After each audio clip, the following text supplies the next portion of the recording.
Hello, everyone. Welcome back to the Noble Paradigm. I am Noble, of course, the relationship strategist who helps high achieving women to manifest and maintain healthy long term relationships without sacrificing their ambition. What I'm here to talk to you guys about today is what women should be leading their relationships. This to me is a very important topic, one that I think that cannot be overlooked and understated enough. There's been too much going on over the past several years about the fact that women are becoming more and more successful. They are gaining more prominence in their degrees, in their careers. They're killing it as entrepreneurs. They are making more and more money. A lot of women, people who are making over $100,000 a year, are becoming more and more women as they are walking more in their purpose and more in their value to the marketplace has expanded, right? And a lot of these high achieving women are having a really hard time manifesting and maintaining healthy long term relationships. And I think it comes down to a few simple key points, right? So let's kind of get into the topic for today. First, it may not always seem like it, but women have more and more influence today than any other time in human history. All right, that's without a doubt, y'all. The scales of power have balanced so much that an argument can be made that we're not really living in a true patriarchy anymore. Women have truly become the captains of their fates and the masters of their souls in a very powerful way. However, with great power, there must also come great responsibility. Women have always had ambition, but not all women have been granted the opportunity to pursue that ambition. That is no longer the case for most women living in the modern world today. Women are achieving higher and higher levels of success. They are finding that with that success, however, comes some unexpected drawbacks. Many of these higher achieving women, like I said earlier, are finding it very difficult to partner with men they both like and respect. Now, we have been indoctrinated to believe that men are protectors and providers and therefore leaders in domestic relationships. This belief comes down to nothing than the benefits and the or burdens of the male gender. There's really no other basis for other than the fact that we have assigned these attributes to men. Because you are a man, you must lead. And that is just not the case. Not all men are qualified to lead. Not all men should be leading, but that does not mean they do not have value as men. All right. Um, Protection and provision is no longer isolated to a gender specific trait. Okay. So neither is leadership. As I pointed out, many women have the means to provide for themselves or are doing so while walking in their purpose. However, no few women are willing to relinquish their careers and businesses they've built in the hope that a relationship will work out, or the faith or belief that a relationship will work out. As captain of their fates, they are unwillingly put themselves in the ideal situation to lead their domestic relationships. So what's the problem? Why are so many of these women failing at successful relationships or even getting into them? Because society has empowered women without preparing women for the responsibilities of that power. Okay?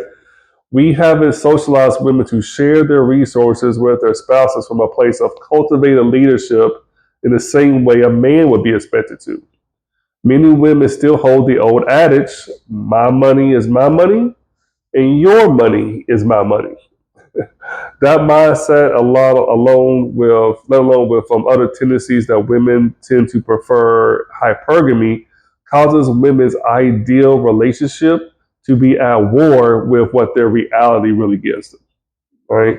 Women making $100,000 or more annually find themselves in the upper 1% of income earners, eclipsing the average man.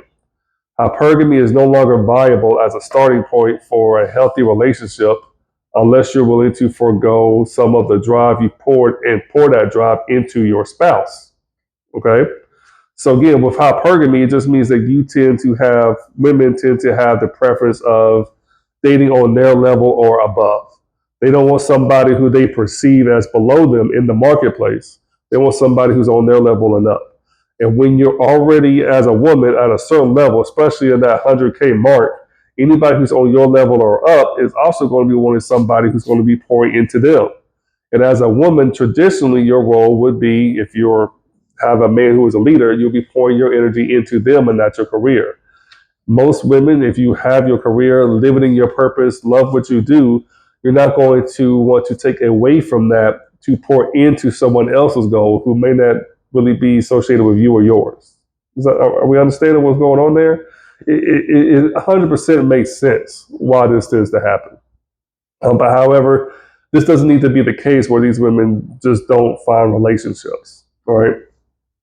What these high achieving women need to understand is the responsibilities their high achievements warrant in terms of the household dynamics. If a woman can lead in their business or take charge in their leadership roles of their career, why are they hesitant to take leadership in their relationships? Too often, the answer tends to come down to, I'm a woman, that's not my job. Men are supposed to lead. Why would I be with a man who can't do more for me than I can do for myself? When women are saying these things, it really always, in my experience as a coach, comes down to one simple thing that they're really saying, which is, I don't feel safe. I don't feel safe with this man who isn't making more money than me. I don't feel safe with this man who isn't taller than me. I don't feel safe with this man who isn't living in his purpose or forcing me into a more submissive energy. Okay. What women have to understand here is that they have made themselves into ideologically the type of person that they would necessarily submit to just based on the laws of gender harmonics. All right. Too often, women find taking responsibility and accountability for themselves and even their children if necessary, but not for a man, right?